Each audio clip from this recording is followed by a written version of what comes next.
20절로 25절 신약 성경 168면 요한복음 12장 20절로 25절의 말씀을 교독하겠습니다.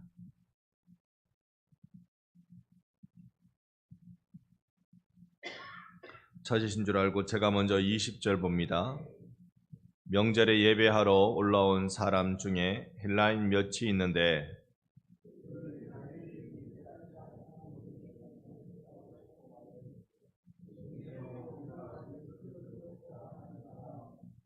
빌립이 안드레에게 가서 말하고 안드레와 빌립이 예수께 가서 여쭈니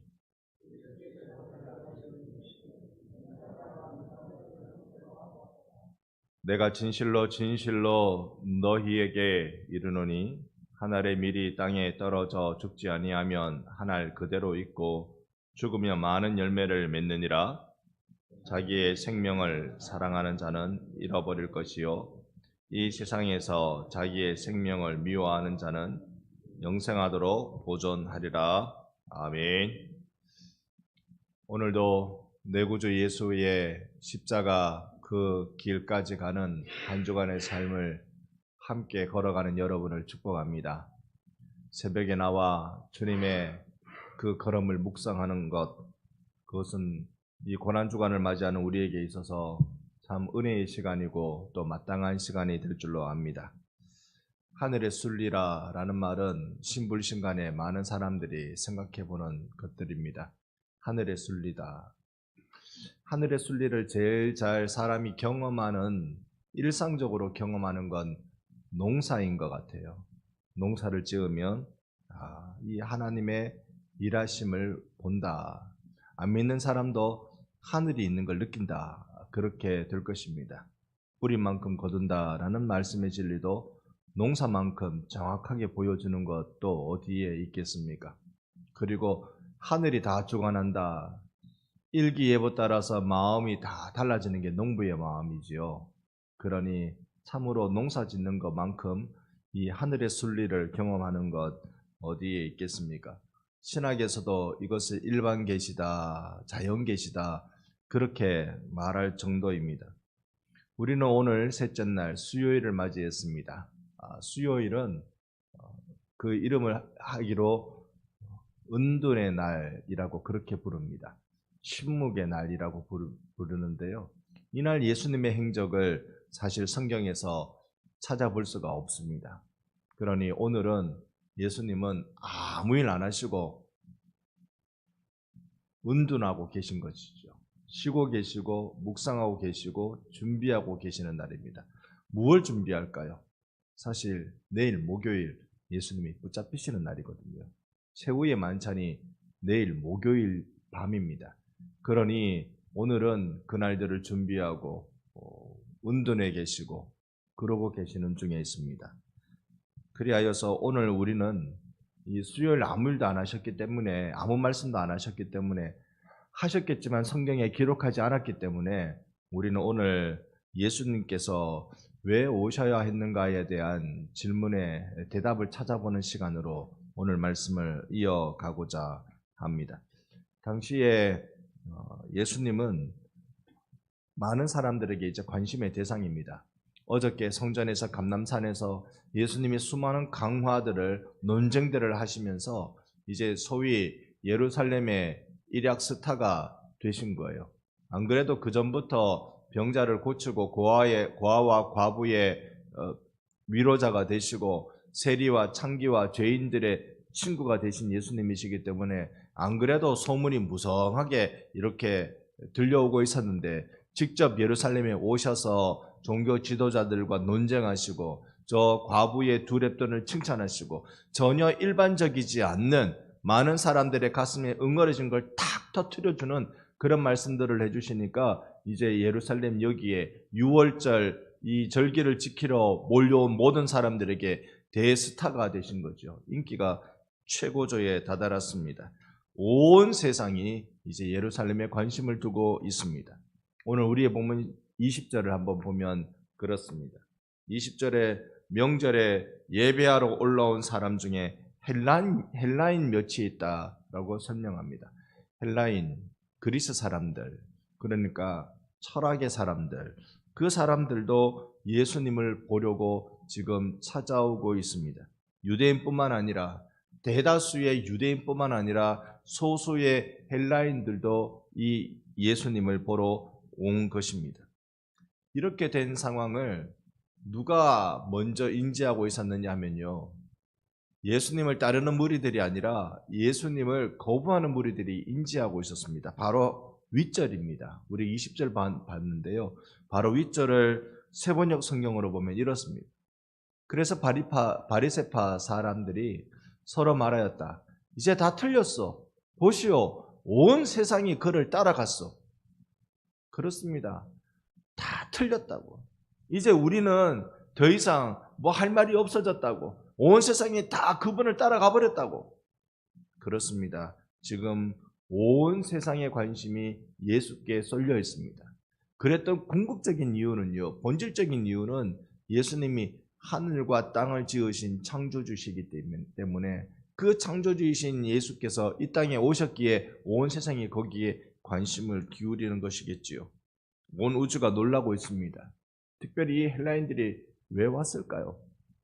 헬라 사람들은 철학적인 사람입니다. 유대인들은 종교적인 사람이다 라고 말한다면 헬라인은 철학하는 사람들입니다. 그러니 이 철학하는 사람들마저 왜 왔을까요? 이 질문에 대해서는 성경은 사실 명확하게 알려주지 않습니다. 다만 성경에 놓여져 있는, 우리에게 주어진 작은 힌트, 그걸 우리가 보면서 찾아가 보는데요. 다시 20절을 눈여겨보면 무엇하러 왔다고요? 명절에 예배하러 왔다고요. 명절에 6월절 예배하러 왔다, 성지 순례하러 왔다. 그러니까 이들은요, 헬라인이지만 유대교로 개종한 사람임에 틀림없습니다. 그래야 예루살렘 성전에 예배하러 올라오는 것이지요. 이들이 예수님 계신 곳까지는 또 왜 왔을까요? 예수님이 계신 곳을 왜 찾아왔을까요? 유대인은 종교적 열심을 가지고 있는 사람이라며 헬라인은 철학의 열심을 가지고 있는 사람들입니다. 그러니까 사실 여기에 예루살렘에 예배하러 명절에 올라온 이 헬라인은 종교적 열심과 철학의 열심을 다 가지고 있는 사람이라는 걸 볼 수 있습니다. 이 열심이 자기의 귀에 들려오는, 자기의 눈에 보여지는 예수에 대한 소문, 예수에 대한 현상에 집중하고 그리로 이끌림을 받았던 것입니다. 21절 말씀 보니까 그들이 갈릴리 벳세다 사람 빌립에게 가서 청하여 이르되 선생이여 우리가 예수를 배우고자 하나이다 라고 말합니다. 헬라인이 예수님의 제자인 빌립을 찾습니다. 그리고 당신을 통해서 우리가 예수님을 보고 싶습니다. 만나고 싶습니다. 그런데 여기 우리 주의를 한번 기울여 볼 거는 이 헬라인들이 빌립을 누구라고 부릅니까? 선생이여라고 부릅니다. 그런데 우리말에는 선생이여, 이게 아마 예수님과 비교되기 때문에 이렇게 번역한 것 같은데요. 원어에는 정확하게 빌립을 향하여 주님이라고 부릅니다. 주여라고 불러요. 그러니까 빌립을 향하여 주여라고 부른다. 여러분, 종이 주인보다 크지 못하다 했습니다. 그 예수님의 제자를 주여라고 불렀다면 예수님을 어떻게 대하고 있다는 뜻인지 여러분 감이 오시죠? 극존칭을 사용하면서 또 그분의 제자를 주여라고 부르는데 예수님을 어떻게 여기고 있었을까요? 이들은 예수님의 성전에서의 가르치심을 분명히 보았을 것입니다. 그분이 일으키신 기적을 직접 봤거나 아니면 들은 바가 있었을 것입니다. 늘 서민들과 함께 했고 늘 죄인들의 친구로 살아가신 예수님의 그 삶의 모습을 듣거나 보았던 사람입니다. 그러니 자기들이 그동안 어릴 때부터 자라면서 배워온 철학에 기반을 해서라도 예수님은 진짜 지혜자다, 진짜 철학에 달통한 분이고 지혜자고 삶으로 실천하는 분이다, 이걸 발견할 수 있었던 것입니다. 그러니 이 예수를 꼭 보고 싶어서 예수의 제자로 보이는 빌립을 향하여 주여라고 부른 거죠. 그런데 성경에 보면요, 빌립이 웬걸 갑자기 헬라 사람들이 와서 자신을 보고 주여라고 부르는 거예요. 우리가 반성교회 다니는데 웬걸 밖에 나갔더니 웬 외국인 몇 사람이 와서 우리 보고 극존칭을 사용해서 주님이라고 부르면 우리는 그 자리에서는 아주 급하게 겸손해야 될 줄 압니다. 급하게 겸손해야 됩니다.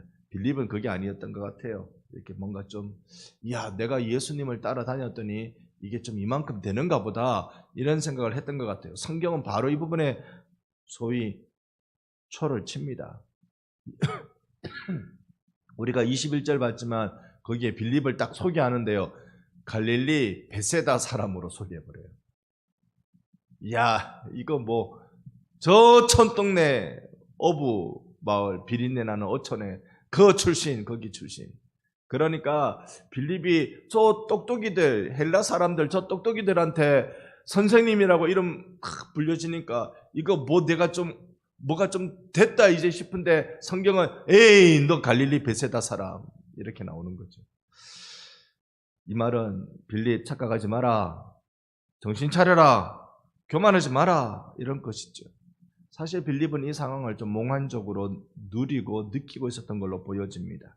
왜냐하면 22절에 가보면요, 빌립이 안드레에게 가서 말하되 자기 친구에게 가서 말하는 거예요. 그리고는 안드레와 빌립이 예수님께 가서 이렇게 묻는 것입니다. 우리 보고 주님이라고 했다. 우리 보고 주님이라고 했다. 예수님, 저들이요 우리 보고 주님이라고 했는데요, 예수님 보고 싶어 하던데요 라고 알려주죠. 그런데 갑자기 이 제자들의 요청에 예수님이 영광이라는 답을 하십니다. 23절 같이 한번 23절 읽어봅니다. 예수께서 대답하여 이르시되 인자가 영광을 얻을 때가 왔도다. 이 말을 들으면 어떨 것 같아요? 예수님 말씀 이거잖아요. 드디어 때가 됐다. 드디어 영광을 얻을 때가 왔다. 그러니까 제자들이 진짜 이제 우리가 영광을 얻을 때가 왔다. 예루살렘에 들어올 때 예수님의 제자들은 고난을 이해한 사람은 아무도 없었습니다. 예루살렘에 들어올 때 수많은 사람들이 종려나무 가지를 들고 막 흔들면서 호산나 호산나 우리를 구원하소서라는 그들의 외침, 자기들의 왕이라고 외치는 그 외침을 들었습니다. 그런데 예수님이 이제 우리가 영광을 얻을 때가 왔다 그랬으니 이 제자들의 흥분은요 가슴 터질 것 같았을 것입니다. 때가 됐다는 거죠. 얼마 전 한국에 유행했던 영화 제목이 서울의 봄이라는 영화가 있습니다. 그 서울의 봄에 전두환 역할을 했던 이가 그렇게 한 말이 이 영화를 소개하는 소개말이 될 정도였습니다. 이런 말 했지요. 실패하면 반역, 성공하면 혁명 아닙니까? 실패하면 반역, 성공하면 혁명 아닙니까? 지금 때가 된 겁니다. 이 때가 얼마나 중요합니까? 혁명을 꿈꾸는 자에게 때는 얼마나 중요합니까? 안 그래도 이 예수님의 제자들은 이 때가 올 줄로 알고 미리 어머니의 치맛바람도 살살 불어넣었는데 이제 예수님이 드디어 때가 왔다라고 그랬으니 제자들은 한껏 기대가 부풀러 올라갔을 것입니다. 예수님이 때가 됐다, 때가 왔다라고 하는 그 말씀이 제자들이 추구하는 그 영광과 달랐다는데 오늘 말씀에 초점이 있습니다. 24절의 말씀입니다. 같이 24절 읽어봅니다. 내가 진실로 진실로 너희에게 이르노니 한 알의 밀이 땅에 떨어져 죽지 아니하면 한 알 그대로 있고 죽으면 많은 열매를 맺느니라. 아멘. 왜 갑자기 영광 말씀하시다가 뜬금없이 씨앗을 말씀하시는 겁니까? 땅에 떨어져 버린 씨앗, 떨어져 죽어버리는 씨앗을 말씀하시는 겁니다. 이건 예수님 당신을 의미하는 거예요. 땅에 떨어졌다. 성육신을 말합니다. 하늘에 계셔서 땅에 떨어졌다. 성육신. 떨어졌는데 죽어버렸다. 이건 십자가. 예수님의 이 땅에 오심을 말합니다. 하나님이신 예수님이 땅에 떨어져 내려오셨건만 종교 지도자들의 그들의 탐욕에 의해서 십자가에 무의미하게 희생해버리는, 사라져버리는, 그렇게 당해버리는 예수님으로 일으켜졌을 것입니다. 그런데 여기서 잠깐 우리가 농사 짓는 사람들에게는 이 말이 다르게 들릴 거예요. 뭐가 떨어졌다고요? 하늘에 미리 씨앗이 떨어졌어요. 농사 짓는 사람은 이게 생각이 다른 거예요. 우리가 보기에는 하늘에 씨앗이 떨어졌다, 끝났는데 농사 짓는 사람은 그 씨앗이 떨어져 땅에 떨어져 죽었다. 그러면 완전히 이게 농사 짓는 사람의 생각은 이게 완전히 다른 겁니다. 땅에 떨어져 죽었다. 그러면 뭐가 생각납니까? 그제서야 뿌리 내리고 싹이 나겠네. 씨앗이 땅에 떨어져 죽었으니 뿌리 내리고 싹이 나고 이게 자라가지고 많은 열매를 맺겠네. 농사 짓는 사람은 압니다. 농사를 안 짓는 저는 씨앗 그러면 그저 시장통에 가면 요즘 씨앗 호떡 많이 파는데 맛있겠다 그런 생각만 하는 거지. 씨앗 그러면 여기까지 생각이 다다르지는 못하는 것이죠. 예수님은 지금 이 말씀하고 계시는 겁니다. 땅에 떨어져 죽으면 많은 열매를 맺느니라. 예수님이 맺으신 열매가 어디 있습니까? 2000년 전 예수님이 많은 열매를 맺겠다고 십자가에서 죽으셨는데 그 열매가 어디 있냔 말이에요. 그 열매가 여기 있다고요. 여러분 아세요? 제가 예수님이 맺으신 열매예요. 여러분이 예수님이 맺으신 열매인 줄로 믿습니다. 우리가 예수님이 맺으신 그 죽음으로 맺으신 열매라고요. 당시의 제자들은 이 말씀이 제대로 와닿지 않았을 것입니다. 저기 뒤에 37절 끝자락에 봐도 예수를 믿지 않았다고, 그 수많은 표적에도 불구하고 예수를 믿지 않았다고 합니다. 우리는 이제 어쩌면 좋을까? 제자들은 궁금해했을 것이에요. 우리는 이제 예수님 믿고 잘 살아보세. 그렇게 예수님 따라 나섰는데, 그래서 예수님을 믿어서 출세해 보려고 어머니 치맛 바람도 일으켰는데 지금 예수님이 갑자기 죽으신다, 사라진다 이 말씀을 하시니 이거 제자들의 마음이 졸입니다. 우리도 교회 나가고 예수님을 믿고 그렇게 해서 집을 사서 집사가 되고 뭐 그럴 줄 알았는데 이게 영 다른 이야기가 되고 있네요. 예수님이 이렇게 말씀해 주십니다. 25절 같이 봅니다. 자기의 생명을 사랑하는 자는 잃어버릴 것이요 이 세상에서 자기의 생명을 미워하는 자는 영생하도록 보존하리라. 아멘. 진정한 영광은요, 예수님 말씀하신 진정한 영광은 자신의 생명을 미워하는 자에게서 이루어진다는 것입니다. 나의 생명을 미워한다, 그건 나를 사랑함을 중지한다라는 뜻일 것입니다. 즉 자기의 생명을 사랑하는 자는 그것은 자신을 추구하는 사람입니다. 관심이 오직 자기 자신에게만 있는 것입니다. 여기에 너나 할 것 없이 아무도 피해가지 못할 예수님의 말씀이라고 믿습니다. 우리는 여전히 우리 자신에 관심을 기울입니다만, 그래서 우리 자신만을 아름답게 하고 부유롭게 하고 편안하게 하려고 할 것입니다. 그러나 여러분, 자기 자신을 사랑하는 자는 그 자신을 잃어버립니다. 어떻게 잃어버립니까? 나를 아름답게 만들려고 나 자신에게 노력하지만 나는 늙어가고 있고, 나를 부유롭게 만들려고 모든 부를 쌓지만 그것이 진짜 내 것은 되지 못하고, 내가 계속 편안함을 추구하고 있지만 나는 점점 몸이 노쇠해지고 병약해지고 있는 것입니다. 내 생명을 사랑하는 것은 생명 이상의 것이 있다는 걸 모를 때 그렇게 하는 겁니다.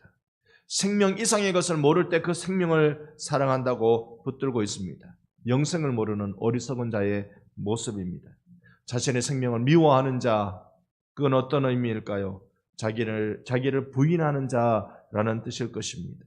자기의 생명을 미워할 수 있는 것은 씨앗으로 죽어 열매 맺는 그 일을 사랑한다는 뜻입니다. 영생에 대한 사랑하는 마음, 곧 영생과 생명을 맞바꾸는 일을 경험하는 것이 자기 생명을 미워하는 자의 모습입니다.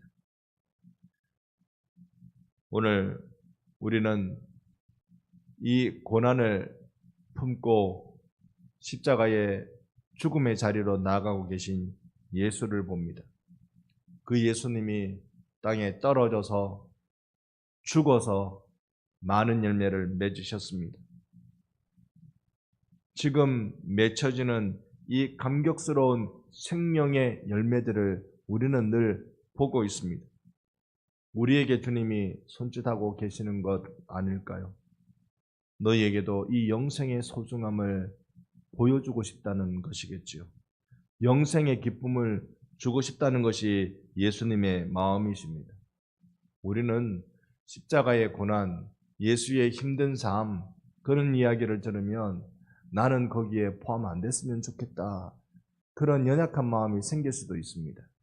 그런데 생명으로 끝나지 않고 생명 이후에 그 위에 있는 영생을 보는 자들은 삶이 조금 달라집니다. 겁나지요? 목사가 계속 이번 새벽마다 계속 이런 말씀만 전합니다. 그죠? 겁나지요? 힘들 것 같지요? 이 목사도 나 그렇게 살 수 있어. 자신 못합니다. 그럼에도 불구하고 영생을 경험하기를 원하는 우리들에게 주님이 주신 위로의 말씀이 있어요. 마태복음 11장 28절로 30절 교독합니다. 아니 우리 세 절을 같이 한번 읽어봅시다. 수고하고 무거운 짐진 자들아 다 내게로 오라. 내가 너희를 쉬게 하리라. 나는 마음이 온유하고 겸손하니 나의 멍에를 메고 내게 배우라. 그리하면 너희 마음이 쉼을 얻으리니 이는 내 멍에는 쉽고 내 짐은 가벼움이라 하시니라. 아멘. 예수님이 수고로운 자를 불러서 쉬운 짐을 지라고 우리에게 말씀해 주고 계시는 것이잖아요. 내 생명을 내가 사랑하면 수고하고 무거운 짐입니다. 우리 이거 많이 살아봐서 압니다. 내 생명을 내가 사랑하면 그건 수고롭고 무거운 일이라 주님이 우리를 불쌍히 여기셔서 우리를 부르고 계시는 거예요. 우리를 불러서 수고롭고 무거운 짐을 벗겨버리시는 것이 아니라 예수의 짐을 지라고 말씀하세요. 그건 더 무거운 거 아닙니까? 내가 내 짐도 힘들어서 쩔쩔 매겠는데 예수의 짐까지 매라니 그건 더 너무 심한 거 아닙니까? 근데 예수님이 이렇게 말씀하세요. 나는 마음이 온유하고 겸손해서 내가 너희들에게 나의 멍에를 메고 나를 배우라고 초청한다. 그런데 이 멍에는 쉽고 내 짐은 가벼운 거라고. 우리는 이 한 세상에 부름받았습니다. 부름받은 우리들이 쉽고 가벼운 짐을 지라고 주님이 말씀해주고 계십니다. 세상을 어떻게 살아야 우리는 열매를 맺고 영광을 얻으며 살아갈 수 있을까요? 실패하면 반역, 성공하면 혁명 아닙니까? 그렇게 살아야 합니까? 우리는 어떻게 살아야 합니까? 우리 예수님의 걸음을 따라 사는 것이 복된 길입니다. 이건 생명 위에 영생을 보는 눈이 열려야 이렇게 따라 살아가요. 내 삶, 제한된 내 삶에 아웅다웅 살아가는 삶을 살다가 이거보다 더 큰 삶이 있다는 걸 확신해야, 그래야 이 따르는 걸음이 가볍습니다. 우리의 인생은 태산같이 무겁습니다. 그러나 깃털처럼 가볍게 살아갈 수 있는 것은 예수 따라 살아가는 삶입니다. 믿음이 없이 보는 사람은 오히려 그게 더 태산같이 무거워 보일 겁니다. 그런데 믿음의 눈으로 보면 예수께서 내 짐을 대신 지고 계신다. 예수께서 내 삶을 책임지시고 내 손잡아 이끌어 주신다. 그 일을 위해서 예수님이 십자가까지 골고다까지 길을 걸어가신 분이십니다.